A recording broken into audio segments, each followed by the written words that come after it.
Hoy tenemos una sesión muy interesante con la muy querida y reconocida doctora Rosario Rogel. Rosario es socióloga, doctora en ciencias sociales, medalla al mérito tesis doctoral de 2003, especialista en teoría social contemporánea, comunicación científica, ciencia abierta, acceso abierto y procesos editoriales científicos.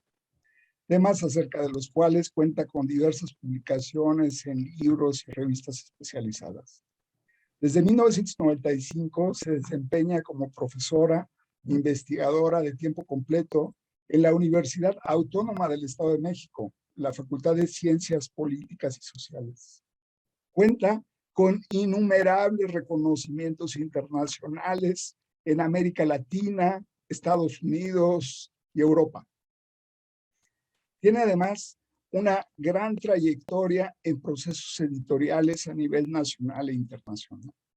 La exposición que nos ofrece hoy tiene como tema la comunicación científica en la era digital, una perspectiva desde la teoría de sistemas. Sin nada más que decir y ansioso e interesado en escucharla, le cedo la palabra a la muy estimada doctora Rosario Rogel Salazar. Hola, ¿qué tal? Oigan, pues muchísimas gracias por la oportunidad de estar en este 3 veces heroico Seminario Internacional de Sistemas Sociales, Redes y Complejidad, que está bajo la coordinación de Carlos Sedano, un amigo de hace mucho tiempo, que además ha sabido sortear perfectamente como todas los elementos relacionados con estas emergencias derivadas de la pandemia. Cuando pensamos que todo era trágico y que todos nos íbamos a recluir en nuestras casas, vienen todas estas irritaciones justamente de las que un poco vamos a hablar el día de hoy, de modificar nuestras tradicionales formas de comunicación. Y sí, sabemos que todos extrañamos de alguna manera la presencialidad. Sin embargo, el uso de todas estas herramientas es algo que ha venido a posibilitar que ha permitido posibilitar la comunicación, continuar con la comunicación, en este caso la comunicación desde el sistema de la ciencia o de la educación. Con lo cual, la verdad es que agradezco mucho la oportunidad de estar aquí. Estoy generalmente atrás como seguidora del seminario, porque es maravilloso ver cómo hay distintas colegas, hombres, mujeres y personas en general que incorporan la mirada de la teoría de sistemas, de redes y de complejidad a distintas perspectivas. En este caso yo voy a hablar concretamente del sistema de la ciencia. Ya ha habido algunos otros colegas que han hablado de esta perspectiva o también de las perspectivas de las irritaciones que generan los medios digitales o cibernéticos. Y le comentaba a Carlos antes de que empezáramos que la verdad agradecía mucho la invitación porque me permitió poner en blanco y negro muchas de las ideas que he venido teniendo desde hace un rato, pero que no había tenido como este pretexto para integrarlas y que tienen que ver con reflexionar acerca de la forma en que se modifica la comunicación, particularmente en el sistema de la ciencia, de cara a las irritaciones de esta era digital, que han sido cada vez más evidentes, sobre todo en la pandemia. Así que, bueno, pues nada, agradezco mucho esta presentación que está acá, la voy a subir en una plataforma de Figshare, de modo que si les interesa la voy a enlazar cuando Carlos suba el video a YouTube, lo voy a enlazar ahí por si acaso les llega a interesar esta presentación. Muy bien, bueno, pues yendo al grano directamente, el objetivo de esta charla, un poco como decía hace un momento, es analizar las implicaciones del cambio digital en la comunicación científica y explorar el alcance de la digitalización como un proceso sociotécnico. Todo esto desde la perspectiva de la teoría de sistemas. Pensarlo desde ahí. Es decir, las premisas de las que parto en este caso es reconocer que que la comunicación en general, pero particularmente la comunicación de la ciencia, en realidad todas las comunicaciones en todo el sistema social llamado sociedad, como diría Luhmann, pero en particular, en este caso estoy hablando del sistema de la ciencia, se ha modificado drásticamente a raíz del uso extensivo de medios de comunicación electrónicos. Es decir, y no estoy hablando así como de en los egipcios o en la época no sé cuál, simplemente estoy hablando de digamos, de hace unos cuantos años, es simplemente ni siquiera implicado un cambio como realmente de generaciones. ¿A qué me refiero? Cuando yo empecé en en el medio académico, y pues tengo mis años, pero vamos, sigo viva por acá y sigo activa. La verdad es que la forma de comunicación de la ciencia no era muy similar a lo que es hoy. ¿Cómo se llama? Eh, este, no era no era muy similar a lo que es hoy, es muy distinto.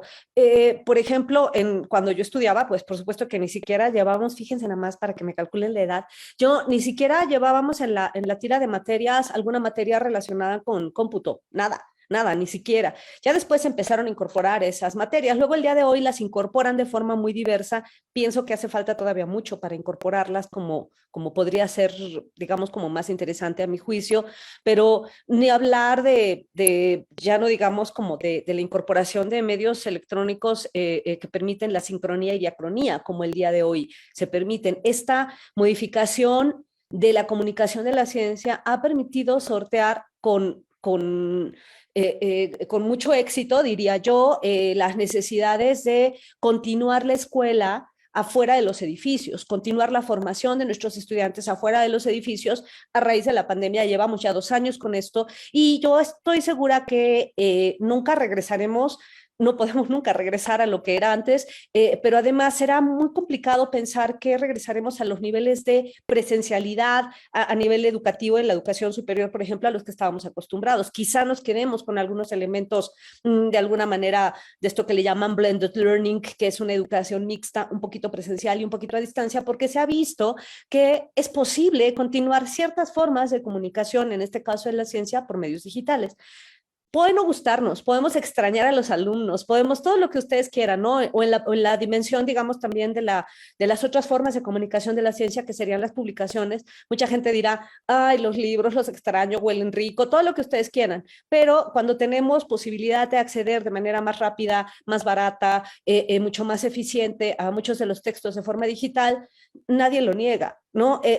Digamos, existen estas otras formas también de comunicar. Luego existen preferencias, pero no podemos negar que el uso extensivo de los medios de comunicación electrónicos han venido a modificar la manera en que comunicamos ciencia. Ahora, todas estas transformaciones han generado, todos estos cambios han implicado transformaciones en la operación de la comunicación de la ciencia, entendida desde la perspectiva de la propuesta lumaniana, es decir, el código para el caso de la ciencia, por supuesto que quienes siguen estas charlas conocen perfectamente la nomenclatura de la propuesta lumaniana y se sabe que la idea de cada uno de los subsistemas opera a partir de un código. En el caso de la ciencia, el código es el código verdad, no verdad científica. Y en el caso concreto de la incorporación de elementos, y no estoy hablando solamente de sesiones a distancia, sino de muchos otros elementos que ahora voy a poner sobre la mesa, se viene a difuminar el código verdad, no verdad. Y esto es como, ¿cómo es posible? ¿Cómo es que afirmo esto? Bueno, claro, en algún momento cuando Luhmann habla cuando Luhmann habla de la comunicación científica y aceptar o rechazar la comunicación en términos de definir qué es verdad o qué no es verdad científica, antes de la incorporación de ciertos elementos que modifican las prácticas científicas, las prácticas de comunicación, era, por ejemplo, la publicación, ¿no? Entonces estaba la publicación y yo tenía la posibilidad que me aceptaran o me rechazaran un artículo y entonces ahí lo que queda aceptado está dentro de la verdad y lo otro queda como la no verdad científica y punto. Pero con la emergencia de distintos elementos que voy a mencionar un poco más adelante, por ejemplo, solo por poner algo sobre la mesa, la difusión de preprints, a donde yo puedo, a través de medios extensivos, a través de medios electrónicos, por un lado, reconocidos dentro de la ciencia, pero que no implican la dictaminación, por ejemplo, para decir que algo fue aceptado o rechazado, pero que de todas formas se puede comunicar. Entonces, queda un poco esta duda. O sea, comunico elementos dentro del sistema de la ciencia que no están acreditados como verdad científica, pero que de todas formas son difundidos.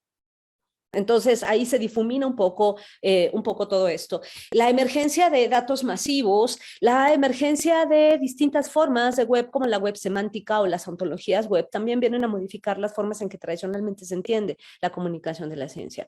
Con lo cual, la propuesta, digamos, de esta charla es repensar el concepto de recursos electrónicos como medios de difusión para proponer como una forma distinta de entender la comunicación.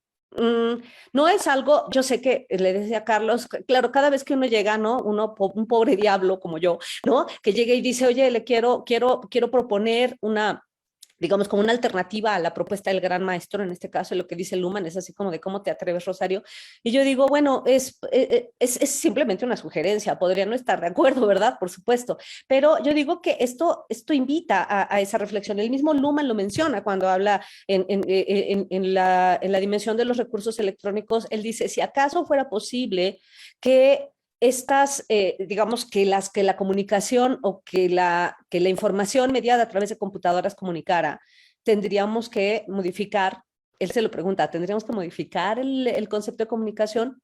Él lo dice y yo junto con él lo pregunto, que conste. Bueno, vamos a ver. No era para acá y acá. Reconociendo en principio y partiendo de la definición de comunicación desde esta perspectiva, reconociendo que para Luhmann la comunicación es una operación, no una acción. Todos estamos de acuerdo con eso, por tanto no requiere un sujeto. Este punto es importante. Después, un poco más adelante, en investigaciones recientes, en escritos recientes, Elena Espósito recupera esta idea de que si reconocemos que para Luhmann la comunicación es una operación, no una acción. Y en eso se diferencia, por ejemplo, de la teoría de la acción de Weber, ¿no? Y cosas por el estilo. No requiere una acción, sino más bien es una operación que sucede y para lo cual no se requiere un sujeto. Entonces, esta operación podría darse no solo entre sujetos, sino, como diría Elena Espósito, también entre algoritmos, ¿no? Digamos, algoritmos y sujetos. Es posible comunicar con, ¿no? Digamos, con un elemento que no piense, como se pregunta Elena Espósito, toca dejar la pregunta sobre la mesa. Es extremadamente improbable, todos sabemos, desde la perspectiva luhmanniana, él dice, la comunicación es absolutamente improbable y sin embargo es algo que sucede, ¿no? ¿Y cómo es que sucede? Sucede porque existen probabilidades que guían la expectativa. Y habrá que preguntarnos si las distintas irritaciones que se generan en la estructura de comunicación, en el proceso, en la operación de comunicación mediada por tecnologías, permite guiar estas expectativas. Luhmann dice concretamente el sistema de la sociedad que, y estos son muchos de los elementos que dice, claro, lo dice Luhmann a finales del siglo XX. Por supuesto que Luhmann no pudo haber imaginado todos los cambios que han operado en la sociedad a raíz del desarrollo de los medios de comunicación y de la incorporación de los medios de comunicación en la ciencia. Eso es importante, pero toca recuperar lo que él mencionaba en su momento. En el contexto de una teoría de los sistemas sociales autopoyéticos, dice Luhmann, describimos la ciencia como un sistema funcional de la sociedad moderna que ha podido diferenciarse bajo condiciones históricas de marco social y convertirse en una unidad operativa propia, es decir, en condiciones para diferenciar lo verdadero de lo que no es. Y él habla también de la famosa clausura operativa que existe dentro de la ciencia. Y estas condiciones para diferenciar lo verdadero de lo que no es algo que empieza a modificarse con las prácticas de comunicación científica que se empiezan a modificar a raíz de la incorporación de elementos de comunicación mediada por tecnologías. Ay, porque lo estoy poniendo al revés y yo quiero irme adelante. Ya. Vamos a ver algunos de los elementos centrales de la propuesta luhmanniana cuando pensamos la ciencia como sistema social y cómo se genera esta diferenciación. Habría 3 elementos fundamentales. Quienes trabajan, por supuesto, la propuesta luhmanniana lo saben, y serían, por un lado, reconocer el código, digamos, en este sentido de los medios de comunicación simbólicamente generalizados, entendido como esta diferenciación entre la verdad y la no verdad científica, que, insisto, toca remirarla a raíz de todos estos cambios. Luego están los programas con los que opera, ¿no? Y estos programas son, sí, por un lado, teorías, métodos que toca también reconocer que empiezan a modificarse, muchos métodos empiezan a modificarse, hacer ciencia antes del desarrollo de Internet era simplemente diferente de cómo lo hacemos hoy. A mí me da un poco como de angustia esta definición que se hace de, por ejemplo, de ciencia de datos, que yo siempre un poco me angustia porque yo digo, ¿a poco antes yo qué sé, antes de Internet no hacíamos ciencia de datos? Todos eran datos. Lo que sucede, o quizá la única diferencia es que ahora los datos son datos digitales, pero de todas formas son datos. Antes quizá eran datos que para poderlos controlar pues necesitábamos tener magnitudes manejables. El día de hoy podemos tener magnitudes impresionantes de información como con todos los manejos del Big Data, del manejo de grandes cantidades de información, y es posible hacerlo gracias a que opera una comunicación con un algoritmo, con una máquina que nos ayuda a sistematizarlos. Los métodos han cambiado. La tradicional división con la que nos formamos de diferenciar los métodos cuantitativos y los cualitativos, el día de hoy prácticamente se ha, digamos, borrado porque muchos de los elementos empiezan a ver esta emergencia de los famosos métodos mixtos que combinan unos y otros, y la mayor parte de ellos mediados por cuestiones electrónicas. El día de hoy yo doy, por ejemplo, un curso de metodología cualitativa y a mí me sorprende muchísimo, por ejemplo, que en las escuelas esto tarda mucho como en incorporar las modificaciones. Es común que en las escuelas de sociología para las vertientes cuantitativas se incorporen elementos de programas de software como pueden ser SPSS ¿no? Pero, por ejemplo, para métodos cualitativos hay escuelas que los incorporan, pero, por ejemplo, la mía no. Yo me la paso preguntando, lo digo abiertamente, que quede grabado para que se enteren que me la sigo preguntando por qué razón, por ejemplo, no se han comprado las licencias para tener para poder usar software de análisis cualitativo, comprar un Atlas T, un En Vivo, claro que ya existen algunos abiertos, aunque no son igual de robustos, pero muchos, por lo menos algunos estudiantes, el ejemplo de mi universidad, por ejemplo, los estudiantes que hacen metodología cualitativa siguen haciendo la mano. Y eso implica una brecha frente a otros que utilizan otras herramientas para utilizar o sistematizar esta información de manera mucho más eficiente. Por supuesto que las formas de abordaje o de preguntarse, de hacer una pregunta de investigación cambia. Por eso yo digo, los métodos cambian con el uso de tecnologías. Las publicaciones es algo que ha cambiado fundamentalmente y en eso es en lo que me voy a centrar, que es parte como de mi tema, porque las publicaciones ahora sí que ya no son lo que eran, ¿no? Ya no son lo que eran, es algo completamente distinto. Incluso tendríamos que decir o reconocer que en la emergencia del uso extensivo de medios electrónicos en la ciencia, la publicación el día de hoy es completamente distinto simplemente a lo que fue hace 10 años. Antes las publicaciones estaban ligadas por un lado al papel, o sea, el papel vehiculaba la información que estaba aquí contenida, para lo cual el desarrollo de la escritura, de la imprenta, como bien lo mencionó Luhmann en su momento, era relevante. Pero sí toca reconocer que el desarrollo de los medios de comunicación vienen a modificar rotundamente esto. ¿Por qué razón? Porque gracias al desarrollo de los medios de comunicación electrónicos, la información que estaba contenida en un libro, la información estaba aquí adentro de este libro y no había manera de que yo distribuyera, ¿no? O diera a conocer, utilizando la nomenclatura luhmanniana, la información que está dentro de este libro, si no es con este libro, con este objeto que está aquí, entonces yo voy y lo comunico en términos escriturales. Con el desarrollo de los medios electrónicos, la información se separa de su contenedor. Se separa en este caso del libro y con lo cual el libro, pum, aquí está, pero yo lo separo y entonces la información, que en todo caso lo importante de este objeto que se llama libro es la información que está ahí adentro. Cuando yo lo separo, entonces puedo distribuir de manera muchísimo, 1000 veces más masiva que lo que se logró con la imprenta. Ustedes recordarán que un poco lo que decía Luhmann en el principio, la diferencia entre el lenguaje oral y el gran cambio frente a las adquisiciones evolutivas de la escritura implican que la escritura permite que la información que se está dando a conocer se masifique y permita una mayor difusión. Bueno, si de lo oral a lo escrito hubo un incremento en las posibilidades de la difusión y de la comunicación, en este caso de la ciencia, con los medios electrónicos ni hablamos. O sea, cuando de pronto, por ejemplo, vemos los niveles de descarga de simplemente un artículo científico, Yo doy muchos cursos relacionados con esta transición que yo le llamo del papel al pixel. Y recientemente en un curso que estaba dando en un diplomado para la UNAM, justamente con mis colegas del Instituto de Investigaciones Jurídicas, les ponía un ejercicio a los estudiantes de distintas partes del mundo que estaban presentes.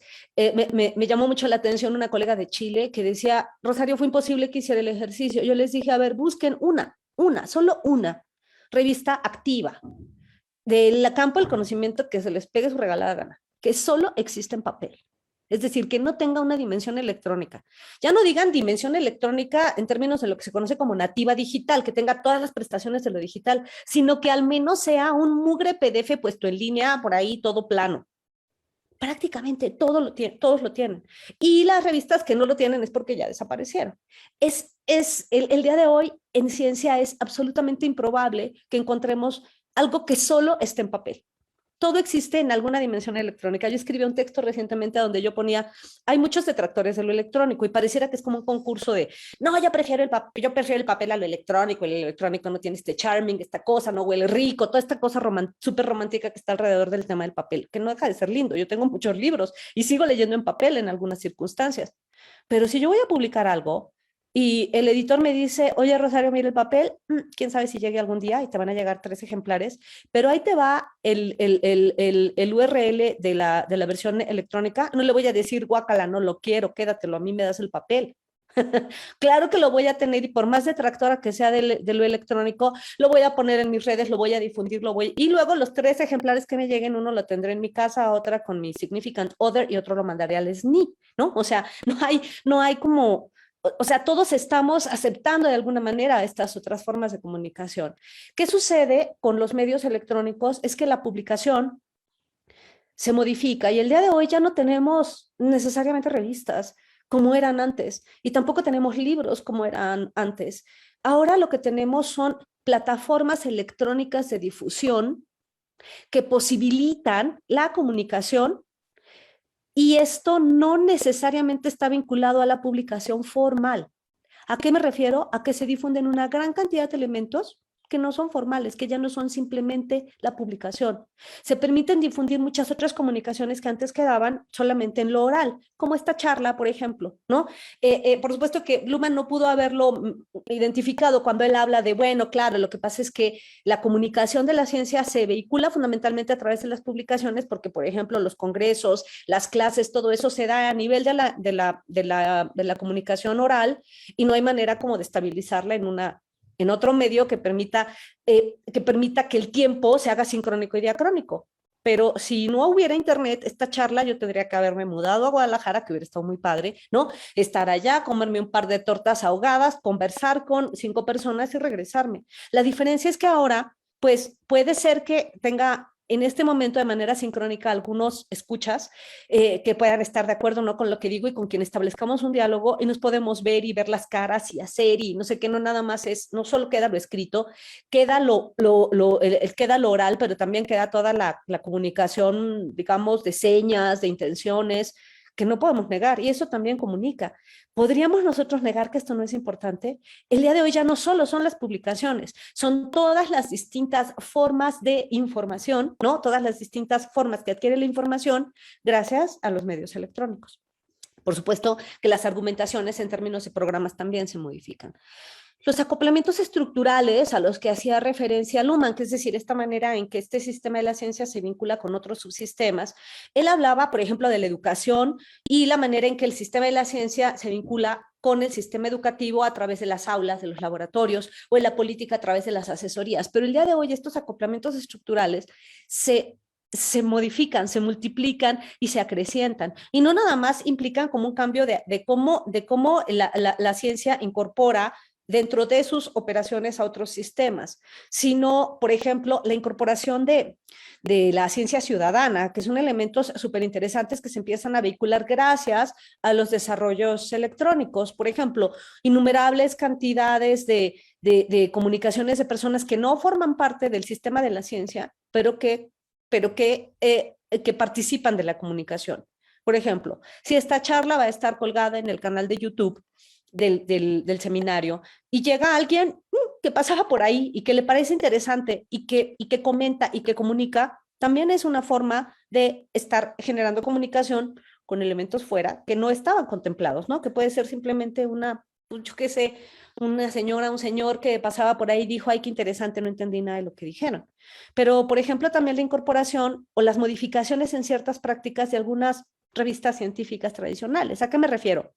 Por ejemplo, una revista médica muy, muy famosa, o más bien, más que revista, es como una editorial en general que tiene como muchas revistas, porque el día de hoy es algo muy complejo, que se llama BMJ, Biomedical Journal. Empezó antes incluso de la pandemia, hace como unos 5 años, empezó a incorporar dentro de los procesos de revisión por pares una revisión de pacientes. Entonces, una cosa súper interesante, está la revista y entonces yo qué sé, alguien hace una propuesta para una revista médica y por supuesto se va a 2 pares para que digan estos pares si aceptan o rechazan, ¿no? Esta información como verdad, no verdad científica, le mandan a hacer cambios, se publica. Bueno, eso es lo que normalmente sucedía, eso es lo que conoció Luhmann en su momento. El día de hoy hay revistas como esta BMJ que dice, bueno, y vamos a incorporar una revisión de un paciente. Y mucha gente se espanta y la otra vez que yo hablaba de eso decían, ¿cómo el paciente va a venir a decir? El paciente va a venir a decir lo que él piensa. Cuando la gente se ha enfermado de algo, uno empieza a leer sobre un tema y uno dice, ay, mira, ahí describen el caso clínico como que me dolía la rodilla y la verdad me empezaba a doler como más acá. Y sí yo pienso, y sí me sirvió ese tratamiento o no me sirvió, es decir, la opinión, no tanto como para decir si es científico o no, sino para dar la opinión, en este caso, la incorporación de estos acoplamientos estructurales desde los pacientes. Es un acoplamiento estructural que no teníamos contemplado y se vehicula gracias digamos, a estos elementos electrónicos. Antes de esto hubiera sido como muy complicado que esto se incorporara. A ese tipo de cambios me refiero, ¿no? Pensándolo, por tanto, como la incorporación de estos medios de difusión a los que hacía referencia Luhmann en su momento. El lenguaje, sí, como este lenguaje oral, como las presentaciones son herramientas de comunicación, cómo funciona la escritura, la imprenta, como cada una de estas implica cambios. Ahora, si lo pensamos de esta forma, más allá de la escritura, del lenguaje oral, de la escritura y de la imprenta, los medios de comunicación como medios de difusión han implicado un cambio radical en la forma de comunicar ciencia. Porque por supuesto que son dependientes de los acoplamientos estructurales, pero vienen a modificarlos. Las limitaciones espaciotemporales con el uso de los medios de comunicación electrónicos tienden a cero. Eso lo dice Luhmann, ¿no? No hay nada que no pueda ser comunicado, lo dice Luhmann, con los medios electrónicos, salvo la sinceridad. Eso lo dice, me encanta, en la página 239. No hay nada que no pueda ser comunicado salvo la sinceridad, pero ahí está. Y los medios electrónicos permiten desacoplar la relación conocer y entender la información, porque hay información que es introducida en los medios electrónicos sin ser solicitada y sin embargo genera comunicación. Esta es la paradoja a la que se enfrenta Luhmann.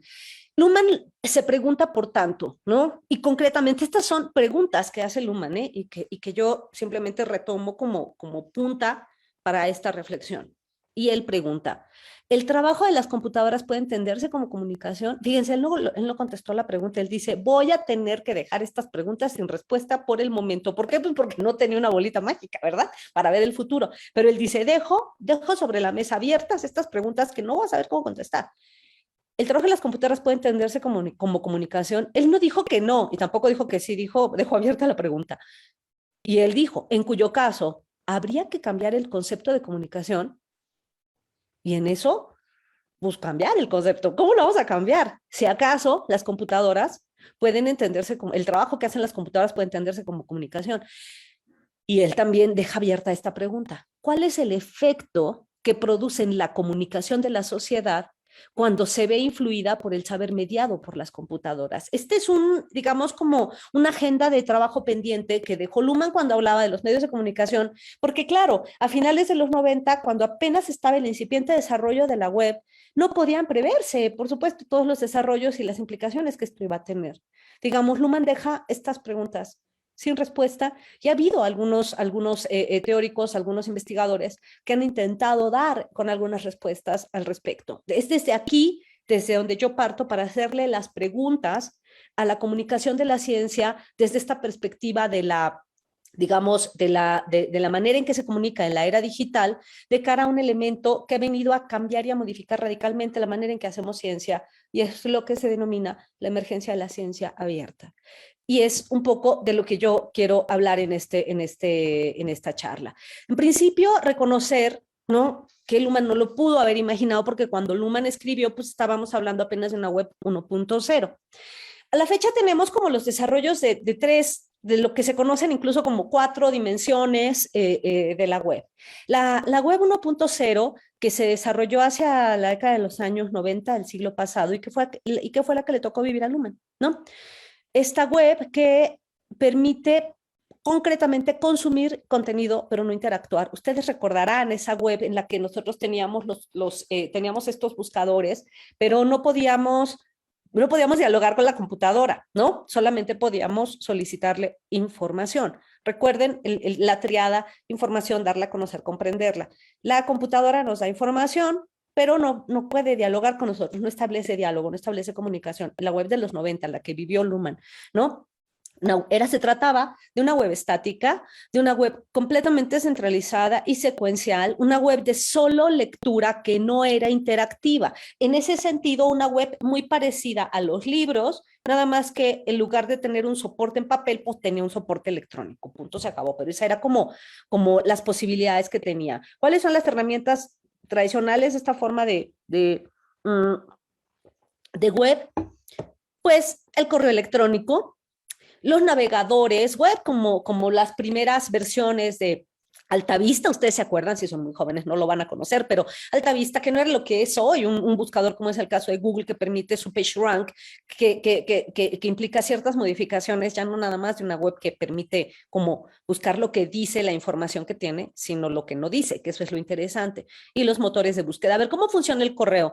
Yo mando un correo, ¿no? Es muy similar quizá al correo en papel, pero con la diferencia de que es electrónico, pero siempre hay un delay, hay un momento de espera, ¿no? Como al que hace referencia Feuerbach cuando habla de los fragmentos de un discurso amoroso, que dice: yo mando una carta y ese proceso de la espera de la respuesta, ¿no?, que me va alimentando claro, quizá lo que sucede con los correos electrónicos es que acorta el tiempo, ¿no? Ya no tengo que esperar 2 meses a que me llegue un correo, ya espero simplemente segundos, pero no hay un feedback interactivo, así como tete a tete en el correo. Me mandan un correo, a lo mejor yo lo puedo leer, no leer, ¿no? Y luego lo contesto o no lo contesto, pero hay el tiempo es mucho más elástico, ¿no? Se puede ampliar. Esa era la web 1.0, que es la web de la que habla Luhmann cuando habla de los medios electrónicos, y que no pudo haber previsto cómo iba a desarrollarse en un tiempo tan corto. Imagínense, si a Luhmann le parecía que el desarrollo de la escritura hacia la imprenta, es decir, por un lado, esta adquisición evolutiva que significó la escritura, hasta el desarrollo de la imprenta, y que con el desarrollo de la imprenta, la manera en que la comunicación se hace cada vez más veloz y más impresionante, a él le parece que es rapidísimo la manera en que la imprenta permite que la comunicación, ya no solo escrita, sino comunicada a través de, en este caso, de escritura impresa, sea como súper ágil. Y él dice, y además fue en un tiempo muy corto. ¿Qué diría de haber visto el desarrollo que en solamente unos 20 años se ha generado con los medios de comunicación? Ha cambiado nuestra vida completamente. Si no, díganme quién no sufrió. Yo la verdad sufrí poco, porque no me gusta mucho usar ni WhatsApp ni esto, pero porque uso otras plataformas, pero si se callaran las otras plataformas me daría el ataque. Fue noticia mundial. O sea, se cae Facebook y se cae Instagram, y junto con WhatsApp, y el mundo colapsa, ¿no? Porque no nada más tiene que ver con estas comunicaciones, digamos, pero también tiene que ver con acoplamientos que están vinculados a la política, a la economía, ¿es o no es comunicación? Regreso a la pregunta de Luhmann. Las computadoras, el trabajo que hacen las computadoras, ¿se puede considerar comunicación? ¡Ay, qué complicado! Pero después, hacia la década de los 2000, ya para 2004, empieza a emerger esta web de la que muchos hablan, que es la web 2.0, que es la famosa web social, ¿no? Esta web basada en comunidades de usuarios, basadas en foros, en blogs, en comentarios, en redes sociales. Es la web de las redes sociales. Es la que permite que nosotros hoy aquí estemos comunicados, porque estamos comunicados a través de Facebook, ¿sí? permite compartir información y, sobre todo, a diferencia de la web 1.0, permite colaborar, permite armar wikis, es decir, armar diálogos sincrónicos, que también pueden ser diacrónicos. Y entonces es una web que permite, claro, esto ha implicado innumerables modificaciones en el campo de la comunicación de la ciencia. ¿Cómo decirles? Por ejemplo, simplemente para entrar al SNI, el día de hoy a ustedes les solicitan tener un código, un ID, un ORCID ID, que no es otra cosa que un identificador, una huella digital académica para que se pueda darle seguimiento a tus publicaciones. El día de hoy, todavía la primera vez que yo postulé al SNI, yo tuve que llevar una caja con los textos que había publicado. El día de hoy todo lo tengo que subir a web. Y no subo a web, bueno, sería muy tonto que yo escaneara los textos. Prácticamente tengo en todos alguna liga, algún no sé qué, y es lo que me valoran. Ahora, no solo eso, todos los investigadores para poder garantizar que hay una visibilidad de su producción científica. Y esta visibilidad es la que me va a decir, doy a conocer. A ver, ¿para qué carajos escribo yo un artículo? ¿Para qué carajos escribo un libro si se va a quedar y nadie lo va a leer? Perdón, cuando yo escribo un libro en papel, pues sí, yo tengo a lo mejor la promesa, ¿no? de la expectativa de la comunicación, pero perdón, no sé ustedes en qué planeta viven, pero al menos en la universidad en la que yo estoy, si yo publico un libro en mi universidad, tengo absolutamente garantizado que se va a quedar en las bodegas.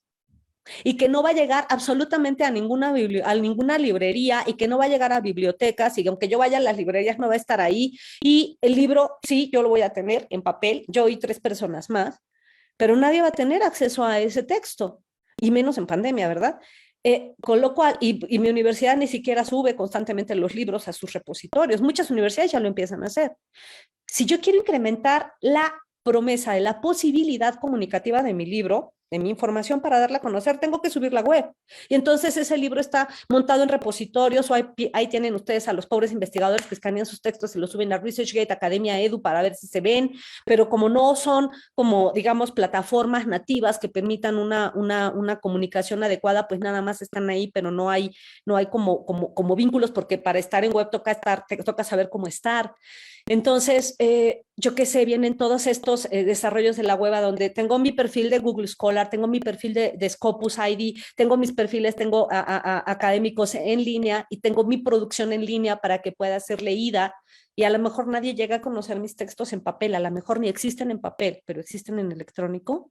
Y yo creo que eso no se lo hubiera imaginado Luhmann, ¿no? Nadie. Luego, hacia 2010, hace 10 años, empieza a desarrollarse otra dimensión de la web, que es la web que se denomina la famosa web semántica. Esta web que conecta, ya no conecta, digamos, simplemente información, sino conecta datos y conecta conceptos. Es una web que ya no nada más me va a dar, si yo le digo, dame información yo qué sé, de Luhmann, sino dame información sobre conceptos de Luhmann, ¿sí me explico? Es una web semántica que ya no conecta documentos, sino conecta datos, conecta conceptos. ¿Y cómo funciona? La máquina no sabe que lo hace, por supuesto. La máquina simplemente está programada para poder entregar esa información que está semantizada. Y pues nos salva la vida, la verdad, a muchos.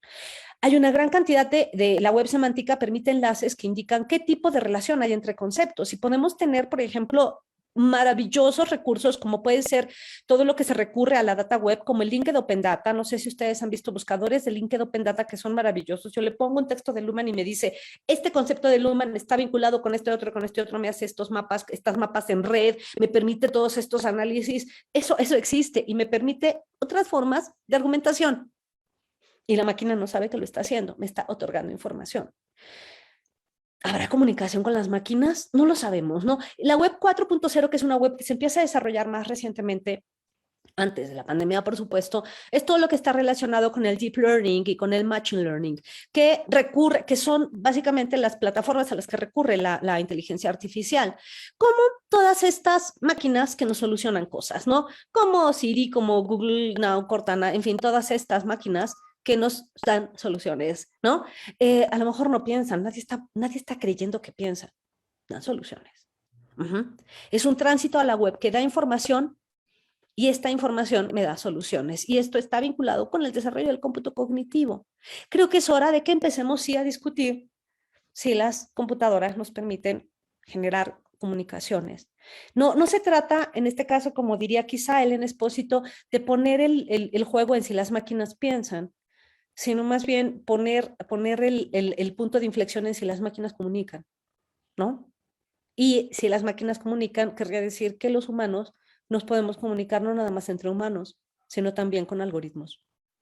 Pero recuerden que la propuesta lumaniana justamente permite eso. No requiere un sujeto para que haya comunicación, simplemente se requiere las posibilidades de la operación comunicativa. Puede ser. Vamos a ver directamente algunos de los elementos que están vinculados con la idea de la comunicación científica en la era digital, para que quede un poco más claro esto que estoy tratando como de decir. Hay una cosa que actualmente se le denomina la ciencia abierta.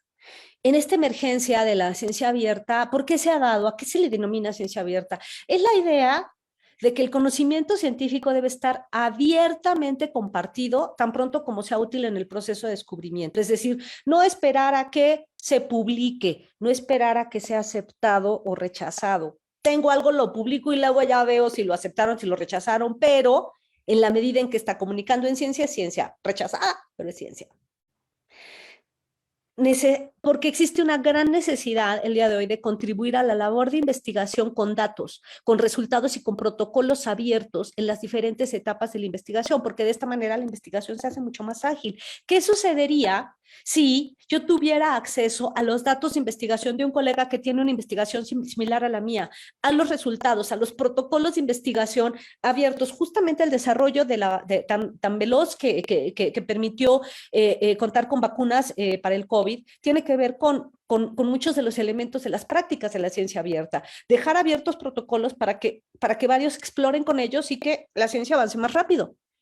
Ciencia abierta.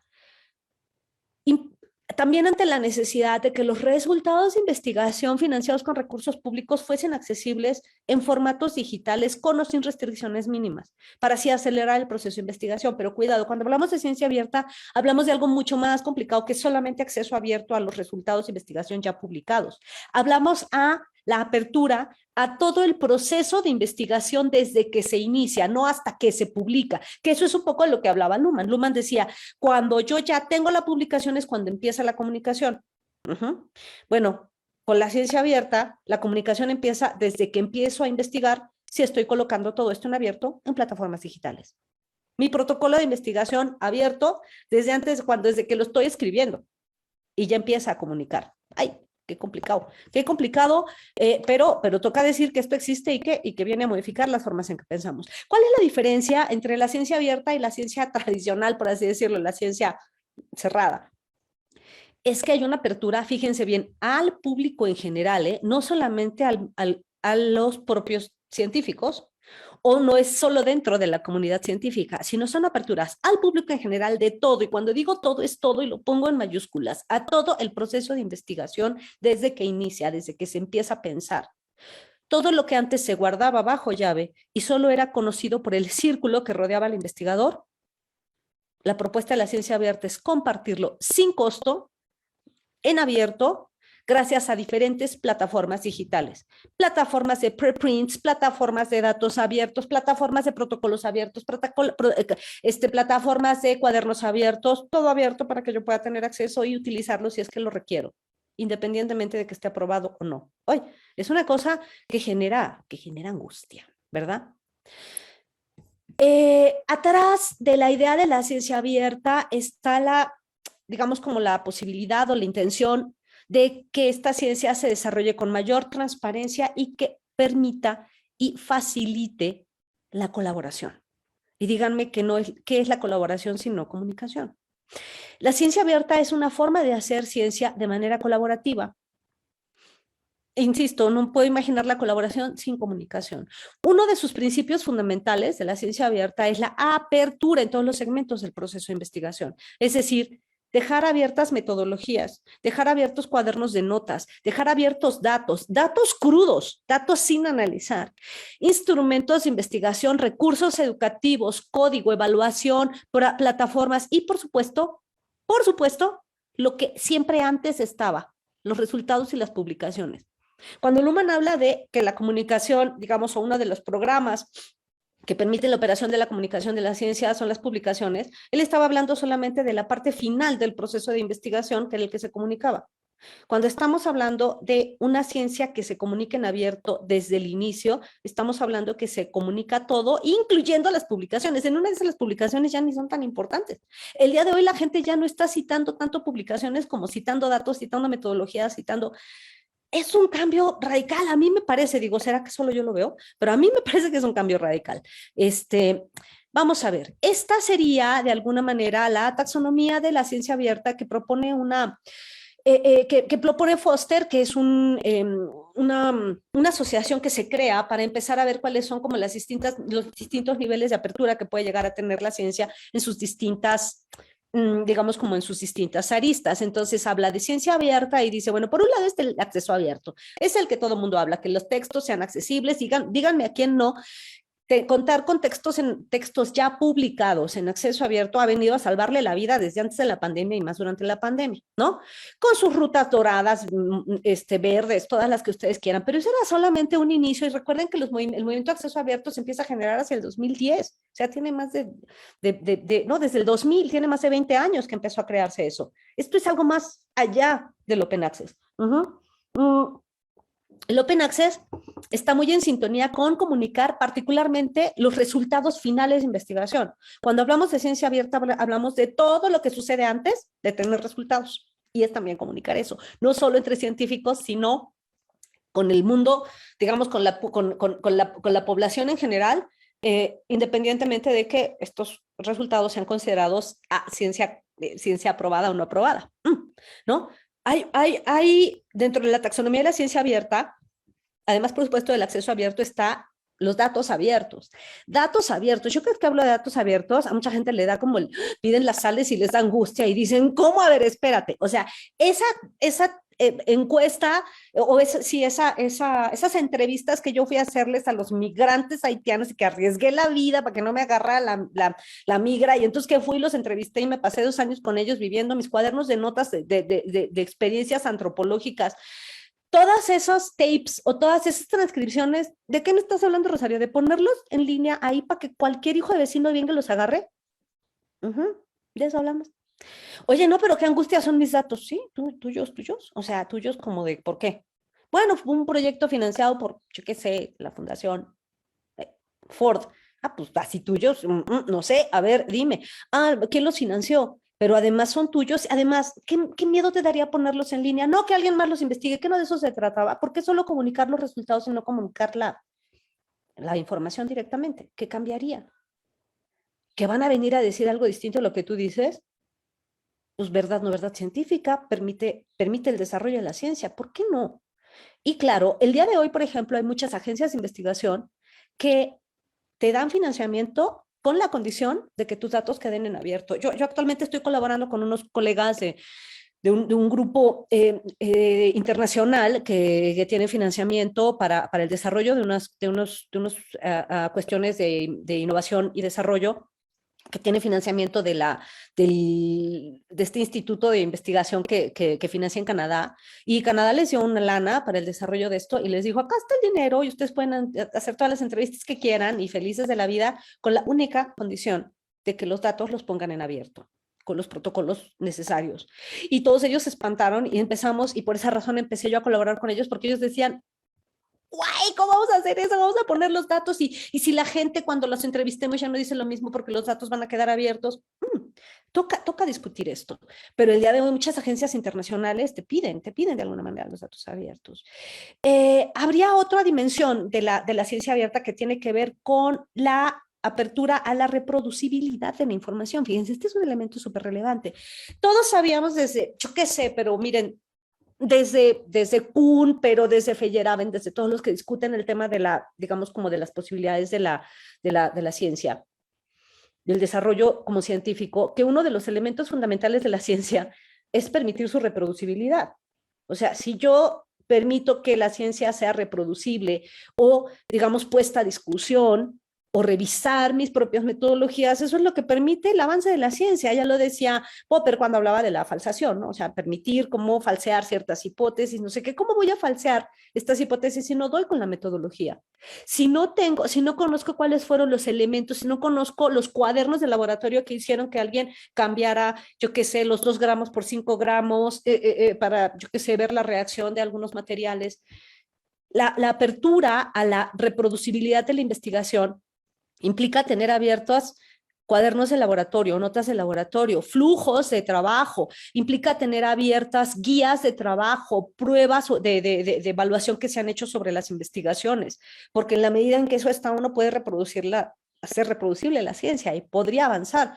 ¿Qué sucedería si esto estuviera abierto en lugar de estar cerrado? Porque lo que sucede es que a veces vemos publicaciones y luego decimos, ¿cómo le habrá hecho para generar esa gráfica? ¿Cómo le habrá hecho para, si tuviéramos esos datos, podríamos replicarlos, podríamos a lo mejor encontrar errores, encontrar otras interpretaciones, pero como está cerrado, no lo sabemos.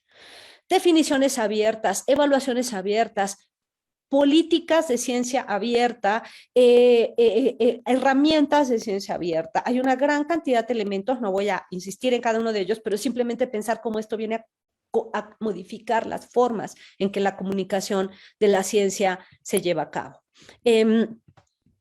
Habría, en el caso concreto de esto último que se refiere a la idea como de las herramientas, a mí me parece súper interesante. Esta es una gráfica que de hecho sí, no me va a dar tiempo. Esto nada más ver esta llevaría a una charla específica que si quieren un día damos, pero que es una compilación hecha por Bianca Kramer y Joren Bosman, que lo que hacen es integrar simplemente una muestra de las distintas herramientas de ciencia abierta que permiten la apertura a la comunicación de la ciencia o a una ciencia abierta, una ciencia que se comunica de manera abierta en al menos 6 dimensiones, que es la dimensión de la investigación, y aquí ustedes ven, todo lo que está aquí son las herramientas que ayudan, por ejemplo, a la investigación. Por ejemplo, para compartir propuestas de investigación está la herramienta Río, para compartir referencias bibliográficas estaría Zotero, para comentar, el desarrollo de hipótesis a mí me parece fundamental, ¿no? Que, por ejemplo, para permitir comentar abiertamente textos. Yo lo he usado mucho y me ha permitido generar algunas reflexiones acerca de la comunicación con los textos. Luhmann hablaba acerca de cómo yo tengo un texto y yo interactúo con los textos en papel, ¿no? Entonces, no sé ustedes son de los que rayen los libros, pero pues yo rayo los libros, y hay una manera como de comunicación con los textos que tiene que ver con este diálogo que uno establece con el texto al momento como de leerlo, ¿no? Y entonces yo tengo mis anotaciones. Esto es a lo que Roland Barthes llama hacer un texto escribible, ¿no? Cuando yo lo rayo y digo, me está diciendo algo.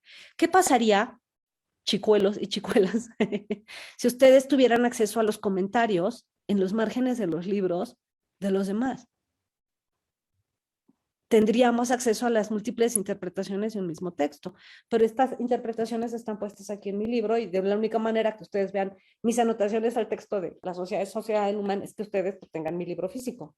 Bueno, hipótesis, por ejemplo, esta herramienta lo que permite es tener acceso a las anotaciones web que uno hace a los distintos textos. Esto es súper útil, por ejemplo, yo lo uso en mis clases y yo puedo ver las anotaciones que hacen los alumnos a los textos y podemos hacer lecturas intertextuales y colaborativas. Estamos comunicando. Hipótesis no sabe que estamos haciendo eso, vamos, no está pensando, pero nos está facilitando otras formas de comunicación.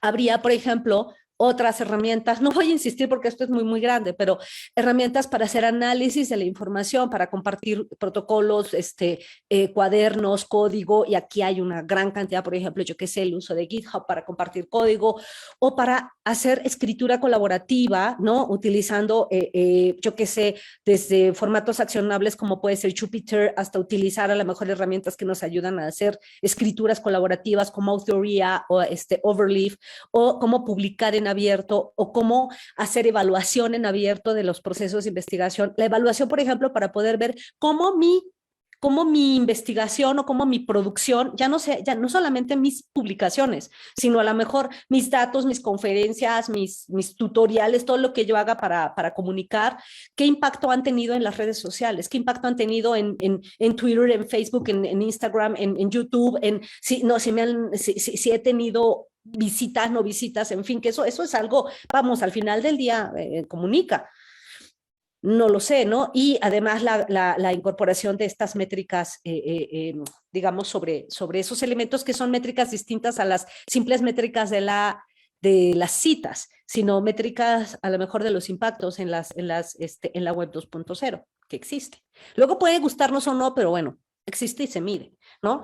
Los componentes de la ciencia abierta, además, por supuesto, del acceso abierto, tenemos componentes como puede ser el caso de por supuesto, el acceso abierto, pero están los recursos de código abierto, las redes sociales científicas, la ciencia ciudadana, los recursos educativos abiertos que nos han venido a salvar la vida en la pandemia. Díganme si ustedes no han recurrido a una gran cantidad de estos que le llaman OER, los Open Educational Resources, que pues, nos permiten ver, oye, si yo estoy dando un curso de Weber, ¿por qué razón no voy a tomar los Open Educational Resources sobre Weber que han hecho en Yale, en Stanford, en no sé qué, y bajo y les digo a mis alumnos, a ver, vean estas clases, las otras? Es algo, digamos, que toca explorar y está ahí. Y podemos extrañar a los alumnos en presencia, pero de que existen estos elementos, existen, ¿no? En fin, los datos abiertos, la revisión por pares abierta, que a mí me parece que está venido a modificar radicalmente la manera en que se comunica ciencia, además también de los cuadernos abiertos. ¿Cómo funciona el Open Peer Review? Uy, esto a mí me parece que tocaría hacer un análisis exclusivamente acerca de cómo el Open Peer Review ha venido a modificar las formas de comunicar ciencia. A ver, en la tradicional época, y sigue funcionando, por supuesto, porque esto es como vamos, se yuxtaponen estas prácticas. Estas son muy nuevas y las otras no es que hayan desaparecido. ¿Cómo funciona normalmente el peer review? Yo tengo un texto, ¿no? Entonces yo tengo un texto y lo quiero mandar a publicar a una revista. Entonces ya seleccioné la revista y yo tengo que acoplar mi texto a lo que pide esa revista en bibliografía y no sé qué, no sé cuál, ajustarlo.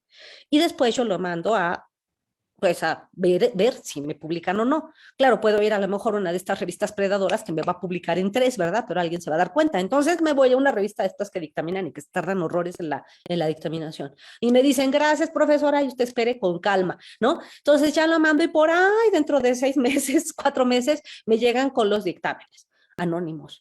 Y esos dictaminadores no saben que Rosario Rogel es la que escribió ese texto.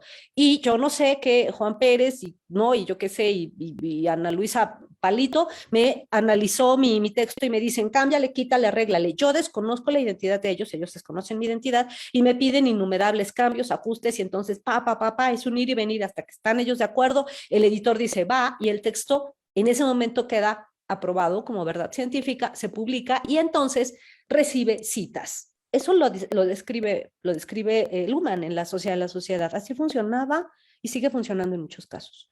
Pero ¿qué sucede con el Open Peer Review? El día de hoy existen cada vez más revistas. En América Latina empieza a haber ya algunas, pero hay varias revistas que tienen un proceso que se llama Open Peer Review. ¿En qué consiste? No, primero ya no hay anonimato, ¿no? Entonces ya todo el mundo sabe que escribió Rosario y yo sé quién me está leyendo y yo estoy viendo en tiempo real los comentarios de Juan González y de Alicia Pérez que que están leyendo mi texto y yo veo quiénes son. Y fíjense, esto qué es lo que dicen los que hacen el análisis del peer review. Dicen, bueno, por un lado la revisión por pares se hace mucho más ágil, porque es evidente cuando el dictaminador se tardó, nunca se han tardado en entregar un dictamen. Bueno, es que el tiempo no pasa igual. Cuando uno es autor, uno dice, ya se tardaron 3 semanas, y cuando uno es dictaminador, apenas van 3 semanas, ¿no? Entonces, los dictámenes llegan más rápido. Los dictámenes son menos agresivos. Cuando hay anonimato, los dictámenes suelen ser más agresivos, pero cuando hay apertura suelen ser un poco más de retroalimentación. Pero aguanten, en el peer review, el público en general, sea experto o no experto, también puede opinar y decir, yo le veo estos otros errores. O decir, yo no estoy de acuerdo con lo que te está pidiendo este otro dictaminador. Y no solo eso, ustedes ven las plataformas de las revistas y ustedes ven el texto en su versión primera, y luego ven el texto en su versión modificada con los cambios y pueden ver del otro lado los dictámenes y pueden ver el dictamen 1, el dictamen 2, lo que dijo, las respuestas de la gente, lo que sí, lo que no, la discusión que está ahí. ¿Saben qué? Esa caja negra a la que hacía referencia Merton cuando decía la ciencia es una caja cerrada, una caja negra, a donde hay un input que yo le meto una información y luego un output a donde sale ciencia. ¿Qué es lo que sucede ahí adentro? Todo este proceso de discusión que hay en el peer review, nadie lo sabe, es una caja negra y sale ciencia. Bueno, gracias al Open Peer Review, esto que antes era una caja negra hoy en día es una caja transparente donde uno puede ver qué es lo que dijo un dictaminador, qué es lo que dijo otro, lo que dijo la gente y cómo se aceptaron o se rechazaron todas esas comunicaciones. Díganme que esto no viene a modificar la manera en que se comunica ciencia, porque entonces yo puedo ver el documento en sus distintas versiones. Eso no lo puedo hacer con el papel. Yo sé que el papel huele rico, pero eso no me lo permite. ¿A qué me refiero? Ver la versión 1, la versión 2, 3 y 4 de un documento. Y yo al ver todas estas versiones, puedo identificar cuáles han sido las modificaciones que hay. Y puedo identificar comentarios y a lo mejor aprender de los errores de otros o decir yo aplico los comentarios que hizo el otro en mi propia investigación, en fin. Claro que implica una apertura. Cuando mucha gente habla, por ejemplo, de los procesos de fraude, ¿no? En ciencia, y muchos de esos fraudes tienen que ver con esta caja negra que está dentro del peer review. Pero ¿qué sucede cuando esto se abre? ¿No? Al menos los fraudes tendrían que ser o más sofisticados o al menos son abiertos y también forman parte de la ciencia, claro que sí, ¿cómo que no? Los principios de la ciencia abierta, al menos como están marcados por parte de quienes hacen estos análisis, son los principios de datos y de información en abierto. Cuando yo coloco datos en abierto, no nada más se trata de ponerlo en línea y ya. Requiere ciertos protocolos para que esto esté colocado adecuadamente y pueda comunicar, ¿no? Es decir, la información tiene que ser encontrable, son los principios FAIR que le llaman por las siglas en inglés. Los datos tienen que ser encontrables, sino como, ¿verdad? Tienen que ser accesibles, por eso son abiertos, o sea, nada de que pagas o no sé qué. Tienen que ser interoperables. ¿A qué se refiere esto? Que yo pueda, a lo mejor yo los hice en una plataforma, yo qué sé, en Java, y yo tengo que poder traerme esa base de datos en Java a, yo qué sé, a un HTML, a un MSQL, yo qué sé, ¿no? O sea, tiene que haber como diálogo entre plataformas comunicación entre plataformas para que yo los pueda traer como humano. Y los datos tienen que ser reusables, es decir, si yo dejo abiertas mis entrevistas a los migrantes, la gente tendrá que poderlas reusar siempre y cuando me citen, por supuesto. El día de hoy, insisto, se reporta que las citas que más crecen son las citas a datos crudos, no las citas a resultados de investigación. Esto es interesante. Y habría otros elementos que también vale la pena como hablar, ¿no? Que es el modelo de las 3 Rs en el proceso de la ciencia abierta, que es un proceso cíclico que permite la innovación en procesos de investigación científica en el marco de la ciencia abierta. Por un lado, que la información permita ser redistribuida, es decir, yo la tengo y se redistribuye, ¿saben? Darla a conocer. La reproducibilidad de la ciencia, que implica comunicar. Es decir, yo tengo ciertos métodos y alguien los va a reproducir para ver si esto es así, se acepta la verdad científica, entonces los datos deben ser reproducibles y deben ser reutilizables. Por supuesto que esto viene a cambiar las formas en las que tradicionalmente se habla de ciencia. Los beneficios de la ciencia abierta serían, por un lado, que es mucho más eficiente, ayuda al incremento de la eficiencia en la investigación, ahorra tiempo, porque evita pérdida de tiempo en la producción y búsqueda de información. ¿Para qué yo levanto una encuesta si ya la levantó mi colega y yo puedo bajar sus datos? Punto, se acabó. Previene el fraude. No lo evita porque el fraude no se va a evitar, pero lo previene, ¿no? Evita porque es mucho más visibles las cosas.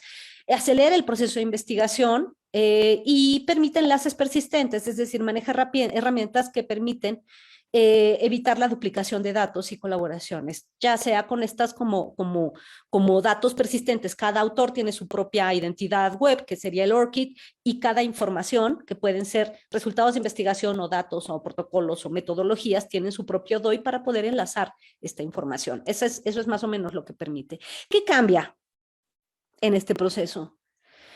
Bueno, la difusión de preprints, porque existen hoy también muchos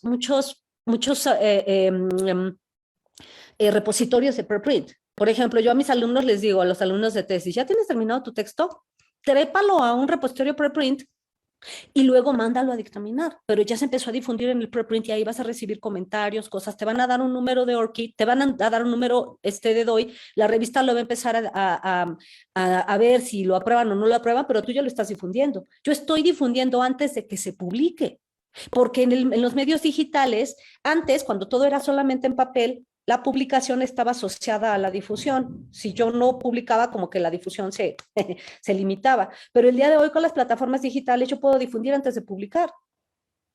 Y además puedo ponerle un track a las distintas versiones de mi documento para que la gente pueda ver si esta es la versión 1, 2, 3, 4. Incluso existen cosas que le llaman los open books, que son libros que se están escribiendo constantemente, que no están nunca terminados porque se van se van actualizando y donde pues yo recién participé en un proyecto de un Open Book que era una cosa como, hay una propuesta y entonces tú vas, se hacen por ejemplo, ese estaba hecho en GitHub, entonces uno le va agregando cosas y hay nuevas cosas y le haces una nueva actualización y tú puedes tener acceso a ese libro, que es un Open Book, que lo vas actualizando cada día y que además colabora mucha gente. ¿Cómo entiendo eso? ¿No? La difusión de preprints pone en aprietos el código verdad, no verdad científica, pero también la apertura de estos que les digo, como de los open books o los, porque ciencia no legitimada, pero que puede ser citada y que puede ser difundida, pero que no está todavía legitimada, es una cosa complicada. La web semántica, por ejemplo, en el ámbito de la ciencia, permite que al añadir datos semánticos y ontológicos, permite que cualquier usuario en Internet pueda encontrar respuestas a sus preguntas de forma más rápida y sencilla. Hay una parte en donde, a donde Luhmann dice concretamente, por acá hasta le puse un papelito, ¿no? Donde dice, ¿qué pasaría si, por ejemplo, espérenme porque lo tengo por acá, lo quería hasta, espérenme porque acá está, ¿no? Dice Luhmann en la página 242, la moderna tecnología computacional da un paso más allá. Se abalanza también contra la autoridad de expertos y dice él, en el futuro no tan lejano, cualquiera tendrá en principio la posibilidad de ratificar en su propia computadora las afirmaciones de médicos o juristas peritos. Dice, eso será posible en el futuro, pues ya es. Esto que decía Luhmann en la página 242 ya es posible. Por supuesto que ustedes pueden verificar las afirmaciones de médicos, juristas o peritos, porque ustedes pueden entrar gracias al desarrollo de la web semántica a ver si lo que estaba diciendo el médico, el no sé qué era cierto. Esto no está limitado solo a los expertos. Ponen aprietos el papel de los expertos, dice Luhmann. ¿Será? Ya es. Las antologías web permiten catalogar variables y establecer relaciones. Es lo que se usa para el desarrollo de las herramientas, digamos, o de los ambientes de inteligencia artificial. Se crean ontologías para limitar la complejidad de los datos y organizar la información.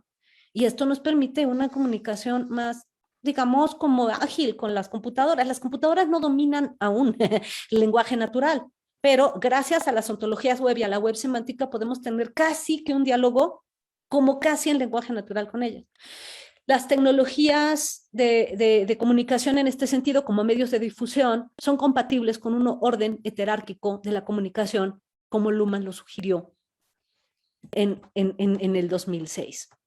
Y yo quisiera cerrar con esta frase de Helen Espósito que dice, el problema no es que las máquinas sean capaces de pensar, sino que sean capaces de comunicarse entre ellas y comunicarse con nosotros.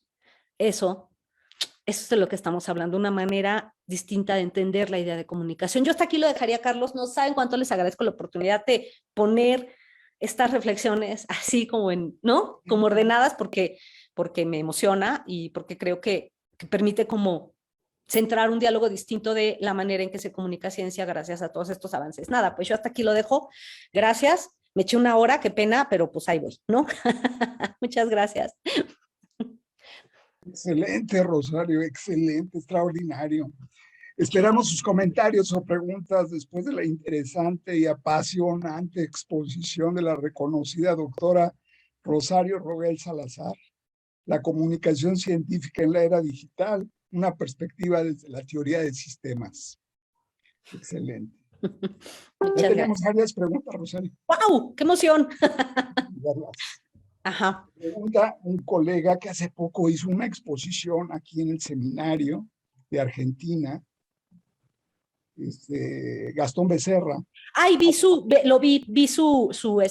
la sesión de él que habló de Big Data, por supuesto. Sí. Y que ahorita está planteando una sobre la vida en la era del algoritmo, ¿no? Muy interesante, me imagino, más que la otra. Bueno, pero permíteme un segundo. Sí, claro. Y déjame que voy a anotar mis preguntas porque luego, ¿no? Oye, ¿qué mundo nos has compartido? ¿Qué mundo? ¿Crees? ¿Qué universo? Es que ha cambiado tanto, pero ¿sabes qué pasa? Yo pienso que Claro, ha cambiado mucho la forma en que se comunica ciencia, pero estos cambios han sido no son parejos, como decir, o sea, el día de hoy vivimos como en un mundo como muy dual, a donde mucha gente sigue haciendo ciencia de manera, con estrategias muy analógicas, que está muy bueno, y otros empiezan a usar tímidamente las tecnologías y otras disciplinas, áreas, y lo usan de manera como extensivo. Entonces, esto hace que se complejice mucho más la comunicación, pero no podemos decir que las formas, permíteme decirlo de esa manera, tradicionales de hacer ciencia hayan desaparecido, claro que no, pero se han complejizado con todo esto, sin lugar a dudas. Y no podemos negar que eso existe. A mí me ¿Qué le vamos a pareció, hacer? Puede no gustarnos, porque hay mucha gente que me dice, odio leer en digital. No leas en digital. Nada más no pienses que uno sustituye al otro. ¿Cómo decir? Sería como suponer que el lenguaje oral sustituye a lo escrito. No, lo oral sirve para una cosa y lo escrito para otra. ¿No? Los manuscritos así hechos a mano por los monjes servían para una cosa y yo qué sé, los libros hechos en las primeras imprentas de Gutenberg servían para otra. Igual lo mismo, los libros en papel sirven para unas cosas muy buenas, muy lindas y huelen rico, pero la comunicación de ciencia en medios digitales sirve para otras cosas, para claro, otras. No les pidas lo mismo porque entonces es concurso de belleza, ¿no? Si se reconoce que la comunicación electrónica de ciencia sirve para otras cosas, puedes entrar en este mundo que es verdaderamente, digamos, como que explota, ¿no? Pero bueno, te escucho, perdón, ya dejo de hablar. Gastón Becerra te dice, ¿cómo se incluye la etapa de validación, evaluación en la ciencia abierta? ¿Cómo distinguir lo que se publica preprint de lo que se publica en un blog, por ejemplo? Eh, Fíjate que sí, eso mucha gente habla de esto y genera como muchas angustias. La manera en que tú lo puedes distinguir, porque puede ser la misma comunicación que no es la misma. Ay, qué complicado. Por ejemplo, te voy a poner el ejemplo de mis alumnos que están en esto. Tengo un alumnito muy lindo que acaba de terminar, se va a titular por publicación en una revista científica. Entonces, para esto, pues tiene que mandar su texto a una revista que lo discutirá y dirá si es bueno o malo o mole, ¿no? Como decimos en México. Ahora, él ya lo subió a un repositorio de preprint. Estos repositorios de preprint sirven como espacios de difusión a donde tú tienes textos y tienen una leyenda bien clarita al lado que dice, este texto es preprint y no ha sido dictaminado ni aprobado por nadie, lo lea, casi que léalo bajo su riesgo, ¿sí? Y lo que sucede es que a nivel de algoritmos, que tú sabes bien de eso, Gastón, le ponen un track en los metadatos, porque lo que ve el ojo humano es un PDF, pero lo que ve la máquina son un montón de metadatos enlazados. Entonces, tu ojo humano ve un PDF que tiene un letrero que dice, este texto es preprint y no ha sido dictaminado, pero atrás, en todos los metadatos, pues tiene los datos que le permiten enlazarlo a otros datos, que son el nombre, el país, sus palabras clave, lo que quieras, y en el metadato tiene un DOI, que es el Digital Object Identifier. Le ponen un DOI, que es haz de cuenta, como el ADN de cada objeto digital, y ese ADN está anclado a algo que dice, este es un preprint. Y este alumno manda su artículo a una revista, claro, lo tiene que enviar a una revista que acepte textos que se han difundido en preprint, porque aquí viene otra discusión, Gastón, la de, oye, es que hay muchas revistas que piden que el texto sea original y no haya sido, pues sí. O sea, cuando era en papel, todas las revistas te pedían que los textos fueran, digamos, no hubieran sido publicados antes. Original la investigación es porque tiene un planteamiento original, ¿me explico? Ahora, publicado antes es que legalmente tenga un ISBN, un ISSN, ¿sí? Entonces tú dices, pues original es porque nadie lo ha dicho antes. Ahora, no está, y no ha sido publicado formalmente, pero está siendo difundido. Separen en su cabeza la idea de difundir, de publicar. Difundir no es necesariamente publicar formalmente. Entonces, ese artículo tiene un DOI. Él lo manda a una revista que acepta textos que han sido difundidos en preprint. Y si ese texto eventualmente fuera publicado, la revista que lo publica tiene que ponerle otro DOI, pero que está anclado al anterior, para que tú puedas hacer el track y decir, este texto que hoy se está publicando aquí tuvo una vida antes, ¿no? Como cuando tuviste otro novio, ¿no? Tuvo una vida previa que está enlazada a este, y tú puedes hacerle el track y ver la versión modificada de la revista donde ya publicaste formalmente y eso ya fue validado, y ver la versión previa que no fue validada. Y entonces puedes ver la evolución de la comunicación. Esto se permite gracias a que están estos indicadores persistentes que te permiten hacer, digamos, este track. No solo eso, Gastón. Podrías, por ejemplo, también enlazar los datos y decir, este texto está enlazado con estos otros datos que están en este repositorio, y entonces, si quieres, si te interesó esta reflexión, aquí están los datos y los puedes tomar. ¿Te interesaron los datos? Acá en este otro repositorio están las metodologías. Está padre, ¿no? Está complicado, pero claro, ¿y cómo puedes identificar esto? A través de eso. Ahora hay otro problema ahí. Hay mucha gente que, por ejemplo, ¿qué pasa? Esto es en el caso feliz en que te publican el documento. Ahora piensa, ¿qué tal que te lo rechazan? O sea, ¿qué tal que la revista dice, pues no, esto no era ciencia? Pues no era ciencia, pero tu texto sigue estando en el repositorio de preprint, y si bien no está legitimada, sí entró en el circuito de comunicación, con lo cual, y luego puede ser citada. Hay una gran cantidad de textos no publicados y rechazados por revistas que fueron citados. Y yo aquí les pongo un ejemplo. Piensen, creo que hace como 2 años le dieron el premio Nobel de Medicina a una investigadora, cuyo nombre ya olvidé, que es británica. Entonces le dieron el premio Nobel por un avance, ¿no? Que ella hizo. Y ya que le dan el premio Nobel de Medicina, ella dice, güey, este texto que yo publiqué y estos avances que hoy son reconocidos con el premio Nobel, los había publicado y los había enviado en innumerables ocasiones a una gran cantidad de revistas y todos me los habían rechazado. Todos esos textos fueron rechazados hasta que un día fueron aceptados y ahora hasta el premio Nobel me dan. ¿Qué hacemos con todos esos textos rechazados que nunca vimos? ¿No son ciencia? O como ya le dieron el premio Nobel, vamos y rescatamos sus borradores para saber si fueron ciencia. Gracias a lo que el día de hoy hay, tú podrías tener una gran cantidad de textos que fueron rechazados, no publicados, y que mañana, gracias a nuevos avances, son aceptados y dices, me lo rechazaron, pero siguen siendo ciencia. ¿Cómo modificamos el concepto de comunicación? Ay, no sé, Gastón, si te contesté, pero traté, hice un esfuerzo. Sí. Oye, por cierto, hay un comentario adicional de Gastón. Se reemplaza la evaluación editorial por pruebas de replicación. Yo creo que el día de hoy hay incluso, Gastón, unas revistas que tienen una evaluación de un post-peer review. Fíjate, hay unas cosas, es que hay cada cosa, cambios que hay hay algunas revistas que operan con una cosa que se llama post-peer review. ¿Qué quiere esto decir? Tú tienes tu texto, alguien te hizo una revisión por pares y y luego esa revisión por pares es revisada por otros pares, ¿sabes? Para decir si la revisión de los revisores fue una revisión adecuada. ¿Qué haces con eso? Porque ¿a poco nunca te ha pasado? ¿Nunca les ha pasado que les llegue a ustedes un dictamen que dicen, ay, güey, el dictaminador ni entendió de qué estaba yo hablando? Y si eso fuera abierto y un revisor revisara lo que me dijo a mí, le podría decir, oye, te estás equivocando. No es eso comunicación. Lo que sucede es que estábamos amarrados porque la comunicación en papel no nos permitía hacer todo eso. Pero ¿qué tal ahora que nos lo permite? ¿No? Ahorita en lo que me lees otras preguntas, me voy a permitir compartir nada más el caso de una plataforma que tiene artículos aceptados, rechazados, que tú los ves que tienen citas. Y además otra cosa, Gastón, desde esa perspectiva, como los dictámenes están abiertos, también puede haber citas de los dictámenes, porque a ver, también los dictámenes son comunicación, nada más que es una comunicación que queda cerrada y nadie se entera. Cuando los dictámenes quedan abiertos, hay gente que se pueden hacer citas de los dictámenes, porque también son comunicación científica. Ahora les voy a enseñar algunas plataformas en lo que me lees otras preguntas si es que hay. Yo encantada acá, les voy a enseñar unos casos.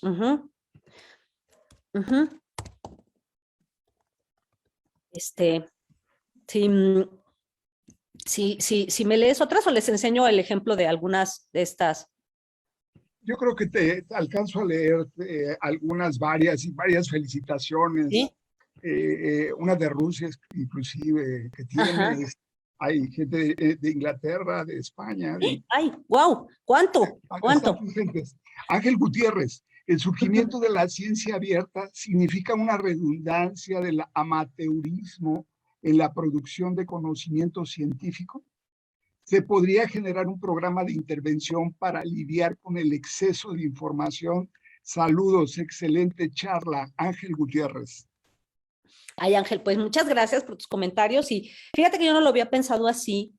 Y quizá, yo sabes qué te diría que esta idea del si que haya amateurs en la ciencia, yo sabes qué pienso, que siempre los ha habido, nada más que ahora son más evidentes, ¿no? O sea, porque claro, era una especie como de, ¿sabes? Esta impostura, ¿no? De, ay, el científico que tiene no sé qué. ¿Cuántas veces, por ejemplo, ustedes no han visto una gran cantidad de investigaciones que son nada más repeticiones de lo mismo? O esta publicación de la publicación, ¿cómo se llama? Pues esta inflación de publicaciones o el plagio. Perdón, hay un montón de imposturas dentro de la ciencia. Quizá la única diferencia, pienso yo, no es que ahora no existan. La única diferencia es que con muchas de estas prácticas, muchas de esas imposturas o amateurismo que tú le denominas, es más evidente, ¿no? Es más, antes cuando solo existía el papel, era muy fácil hacer como refritos de los textos. ¿Cuántos grandes doctores ¿no? Nosotros conocimos así, ¿no? Que gran doctor y la verdad es que era un refrito del refrito del refrito. Ahora con el tema de la difusión electrónica, si alguien hace refritos, se le nota luego, luego. Y si alguien hace plagios, todas las revistas es tan fácil utilizar un software antiplagio, ¿no? Vamos, es mucho más sencillo identificar estas cosas incluso en las tesis. Entonces, no digo que no exista o que no haya existido antes, digo que ahora es más fácil de identificarlo. Por eso yo digo que ayuda, no sé si erradicar completamente el fraude, pero pues sí la gente se controla un poco más en hacer plagio, si sabes que te van a pasar un software antiplagio. Te controlas un poco más en hacer un refrito, no porque no quieras, sino porque se va a notar, ¿no? En fin, perdón, pero ibas a hacer unas preguntas y yo ahorita les enseño la plataforma de la que les hablo. Dice Gustavo Bravo, hola doctora, ¿considera que la divulgación que se da en plataformas como YouTube y TikTok son una forma de democratizar la ciencia? Sí, no solamente eso, sino que también permiten, y hay muchas investigaciones y, digamos, y propuestas que hablan acerca de la manera en que estas herramientas permiten la difusión masiva de herramientas científicas. Por ejemplo, les voy a poner un ejemplo en el caso de TikTok, que es súper, yo ni tengo TikTok, pero lo voy a tener un día, ya que, ¿no? Voy a entrar de polizón, pero en Twitter y en todas las demás sí estoy. Pero, por ejemplo, hay una herramienta de Linked Open Data súper, súper robusta que se llama Connected Papers, que permite hacer análisis de conceptos, en esto de lo que decía yo hace un rato, que es la web semántica. Y es una herramienta abierta que es maravillosa, que yo siempre les digo, a todo mundo la tiene que conocer. Pero, ¿saben? Es algo que eso existe desde hace un montón y nadie lo conoce, pues porque ahí está. Un chavito, hace como ahora en la pandemia, hace como unos 6 meses, hizo un TikTok sobre Connected Papers. Se les cayó la página a los de Connected Papers porque todo el mundo entró y dijo, güey, qué cosa más maravillosa, no sé qué, y entonces se hizo ya famoso y ahora ya hasta obtuvieron nuevos grants y todo. ¿Y cuál fue el gran éxito de Connected Papers? No lo que tiene atrás, que es maravilloso lo que tiene, sino que a este chavito se le ocurrió hacer un TikTok diciéndole, gente, vean lo que tiene esto. Y fue el éxito rotundo. A ver, ¿qué de malo tendría? ¿Qué de malo tendría que eso sucediera si permite, digamos, a eso me refiero con estos acoplamientos estructurales? Que la gente común y corriente, un chavito que no es que era un experto en ciencia ni nada, simplemente dijo, me encontré esta página por ahí un día que andaba como de ocioso y miren lo que hay. Y entonces hay una gran cantidad de científicos que dijeron, güey, de verdad no la conocíamos. ¿Es malo? Yo digo que no, ¿no? Yo, de hecho, por ejemplo, invito mucho a mis estudiantes a que hagan pequeños videos de, yo qué sé, sobre reflexiones de lo que hay y las suben a TikTok y yo así los califico. ¿Ustedes creen que a mí no me da flojera estar leyendo documentos de alumnos de 20 páginas que nada más están plagiando no sé qué? Cuando ellos hacen un video en TikTok para explicar, por ejemplo, el concepto de sociología comprensiva en Weber en 5 minutos, tienen que trabajar más que si hicieran un documento de 20 hojas. No. Y los calificó con los likes, entonces ahí están diciéndole a todo mundo, y claro que ellos no quieren quedar mal. Ahora les pongo el ejemplo de Connected Papers y el ejemplo otro de 100 Research, ¿sí? Pero hay preguntas más, perdón. Pedro Jiménez Vivas dice, profesora Rogel, es usted un crack. Gracias. Felicidades. Le pregunto, la pregunta, ¿qué preprint recomienda usted para sociología, antropología? ¿Existe algo así para Latinoamérica? Saludos. Sí, varios. De hecho, mira, voy a enseñarles varias páginas ahorita porque les voy a enseñar ejemplos que hay para ciencias sociales. Uy, un montón que valdría la pena ver y pues, ¿no? Empezar a utilizar. Ahora les pongo, ahora que ahorita antes de terminar voy a hacer un paseíto por algunas páginas para que las vean. Sí. A ver, si quieres, en lo que ves algunas preguntas, les voy a compartir esto para que veas las... Ay, aquí está. Espérenme. Aquí, Chrome. Ahí. Bueno, miren, esta es una... Pues es que ya no son revistas. Esa es una cosa como bien rara. Yo les llamo ahora plataformas electrónicas de comunicación científica.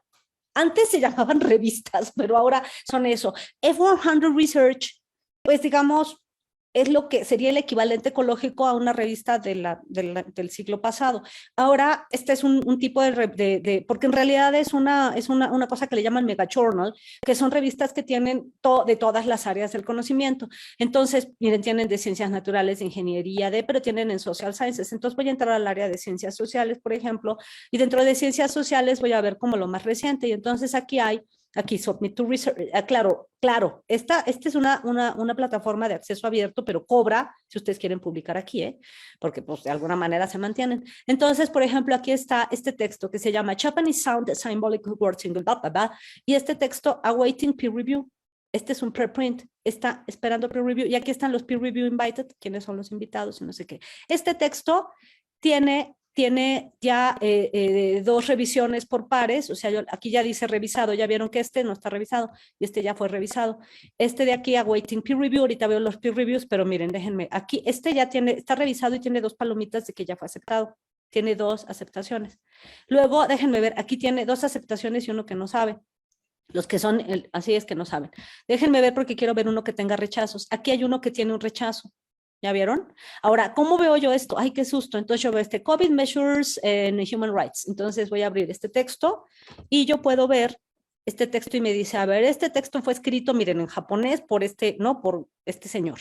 Y yo aquí veo el texto, pues que está el resumen y viene el texto en japonés, gracias, ¿no? No se apuren, ahí con un Google Translate uno lo resuelve.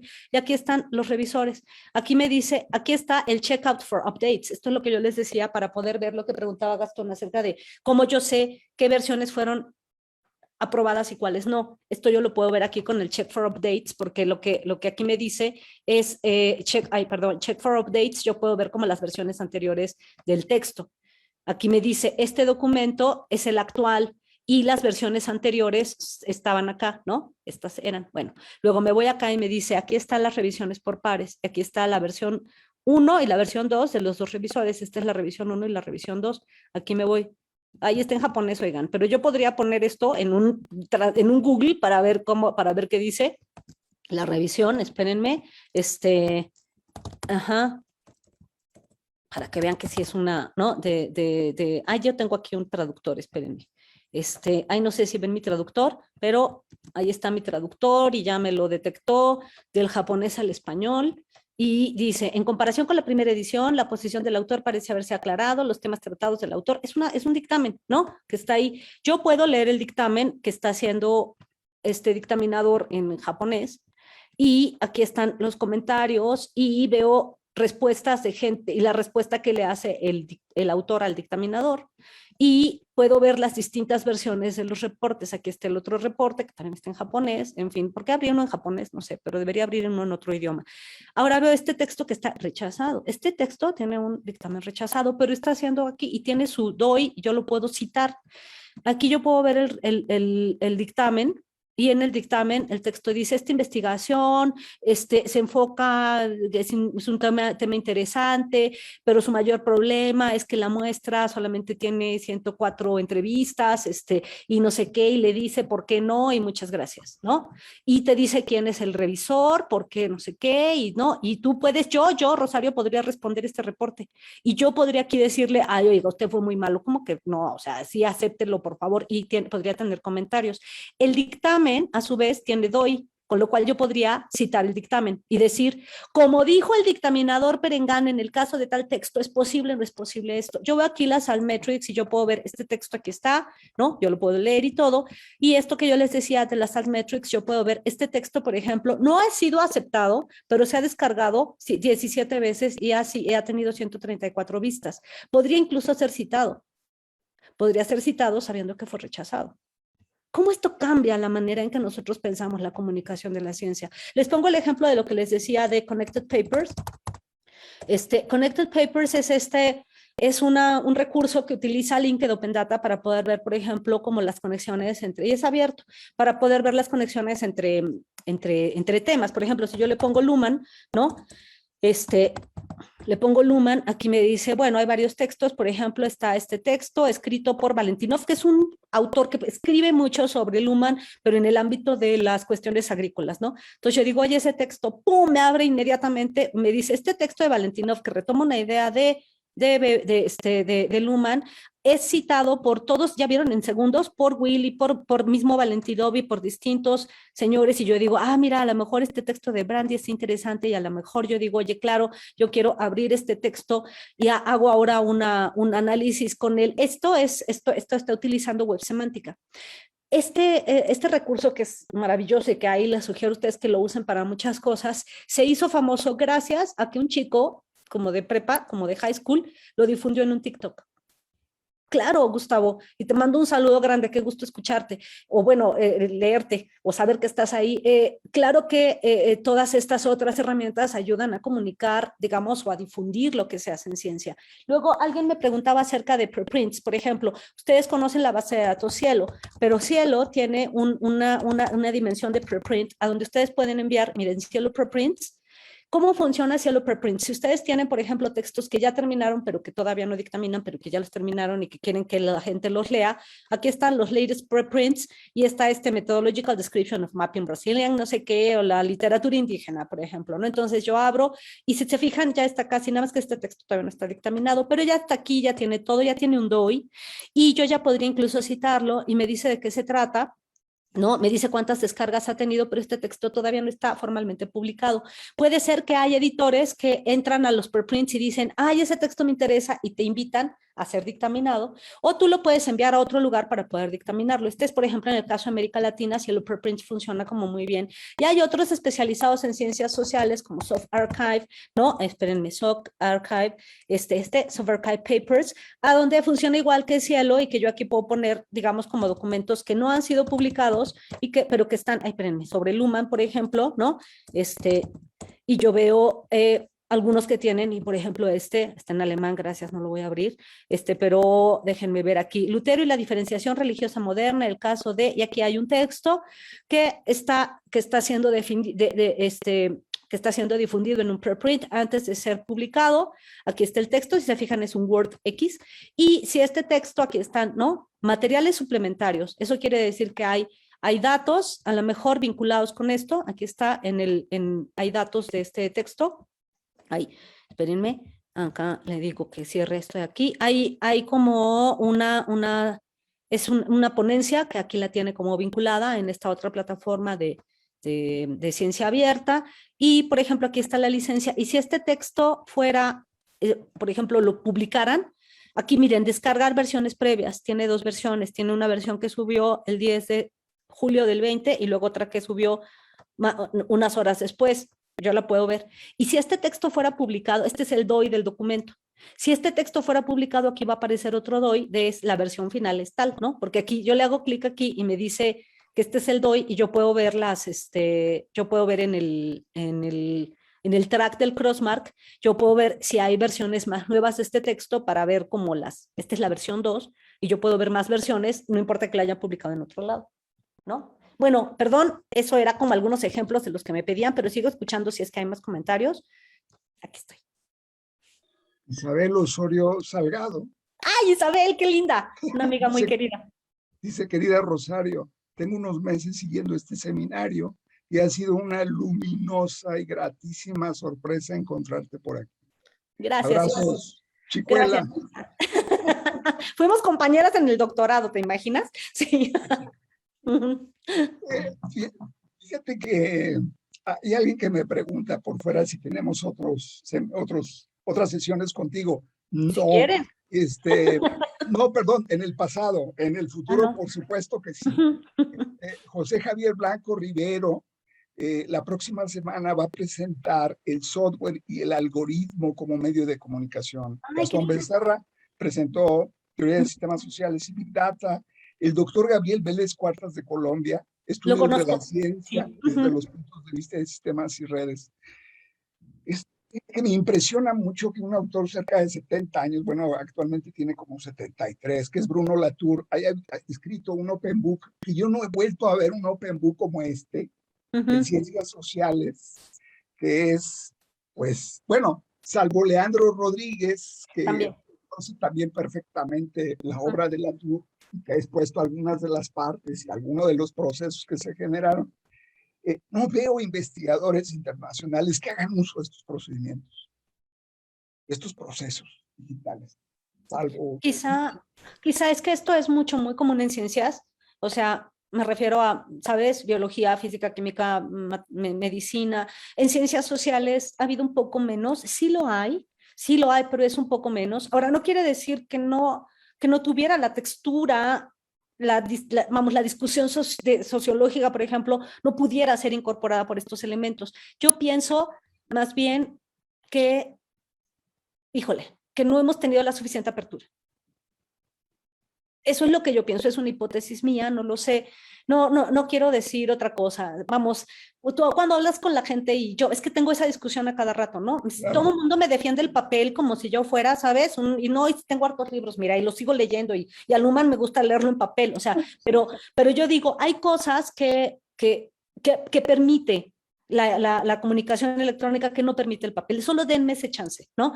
Y si nos abriéramos a eso, pero tú te das cuenta incluso en las clases, Carlos. O sea, yo veo que las clases, por ejemplo, ahora con la pandemia, un montón de profesores están aburridos hablando así frente a la computadora y no son capaces de incorporar una gran cantidad de elementos y herramientas para hacer dinámicas las clases y piensan que dar clases es simplemente como suplantar la aburrida clase ¿no? En el salón por la aburrida, 3 veces más aburrida clase en la computadora. Y pienso que aquí hay una gran cantidad de elementos que podrían ser incorporados, como, por ejemplo, uso de herramientas, de estrategias, de armar equipos, de no sé qué, que los alumnos son muy permeables a eso. A mí me encanta utilizar herramientas en mis cursos. Y es otra forma de aprender. Ahora que estoy dando, por ejemplo, un curso de Weber, si alguno de mis alumnos de Weber andan por acá, que yo estoy encantada, ¿sabes qué? Yo decidí que en lugar de leer a Weber así de, ay, página 1, no sé qué 4, yo les dije, ok, vamos a leer, pero ¿qué es lo que van a hacer los niños de licenciatura? Niños y niñas de licenciatura. No van a ir a leer Economía y Sociedad o la Ética Protestante, van a leer un resumen mal hecho, chafa, de no gusanito.com. Entonces, a ver, en lugar de pelearme con eso, les dije, vamos a buscar recursos y estamos armando una página. Entonces, estamos armando una página que se va a llamar Todo Weber en web, a donde ellos están buscando herramientas, cosas, no sé qué. Te juro que están leyendo más a Weber que si lo estuviéramos leyendo así, pero porque ellos están pensando que están creando algo y están aprendiendo a usar GitHub para programar, para subir una base de datos, para poner cosas, para los textos que estamos haciendo los están anotando. Les voy a enseñar un poco cómo funcionan las anotaciones, las anotaciones de hipótesis, que es algo que me gusta mucho, que era lo que les decía. Ahí sé que hay más comentarios, pero espérame porque si ustedes ven, es que no sabes qué bonito es esto del uso de, por ejemplo, miren, me voy a ir a hipótesis eh, y creo que aquí estaba, por ejemplo, este texto, ¿no? Weber, 100 años después, creo que era no, ellos habían puesto en un caso, por ejemplo, Weber oculto tras los trópicos. Estos son mis alumnos que están haciendo los comentarios, pero hay un texto, espérenme, que está en la revista social, pero es que lo tengo en acá. Bueno, lo voy a buscar aquí enfrente de ustedes, ya ni modo. Me voy, porque la mayor parte de la bibliografía yo con los alumnos la tengo en Zotero. Espérenme, hay aquí, acá. Y es que para mí es más fácil, en lugar de andarles mandando,